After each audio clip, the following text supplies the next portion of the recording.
We're kind of in a climate today where people are beginning to think differently about their food sources, and a lot of people are doing backyard gardens.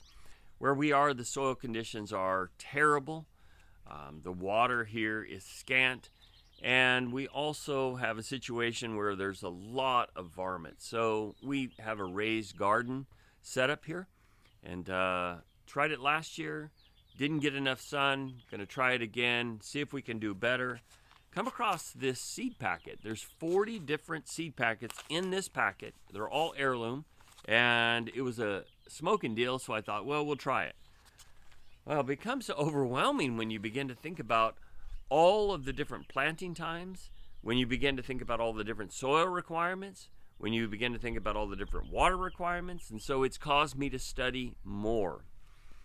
And really not having the time to wrap up into all of that, you want to pull back. And I found a guy that said that if he had only 3 crops that he could plant, it would be number 1, beans of any variety. He had never had a problem with beans. 2, potatoes, and it didn't matter if it was whites or reds or sweets, potatoes. And number 3, butternut squash. And he said that he loved butternut squash because, one, just they grow huge, and also they keep for so long. And so these were the 3 crops that he recommended if you could pare down. Now, when I think about early in this country, there was a food source that they would use that was really high in protein called pemmican.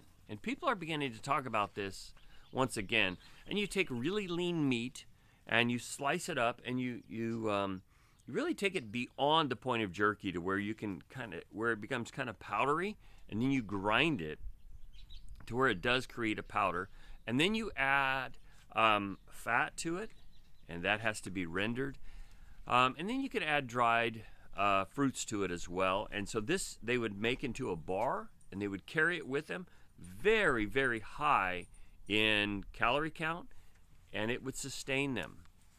But I wonder that day after day after eating this, if you would get a little tired of it. They say that it doesn't have a lot of taste. Well, that really brings us to our devotional today, because we're talking about manna. And in Numbers 11:5, it says, "We remember the fish which we did eat in Egypt freely, cucumbers and the melons and the leeks and the onions and the garlic." And so day after day, they're eating the same thing. And it's getting to the point to where they're just tired of it. And so they want to go back to what they had before. In our country, we're used to a lot of variety. This is why they package things like this. And we grow tired of things that become repetitive. But I will say that as a Christian, there is one source that we ought to draw all of our strength from, and that is the Lord. And whether you see it in the scriptures as Him being our sustenance, or you see it as Him being that living water, He needs to be the one that we draw all of our spiritual nutrients from. And I would encourage you to begin a diet in the Word of God and really begin to just commit yourself to it.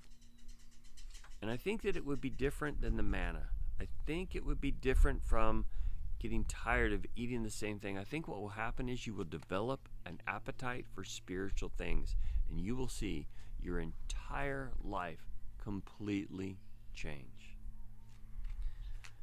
I hope you'll take that challenge, and I hope you will commit to spending time in the Word and with the Lord daily. May God richly bless you.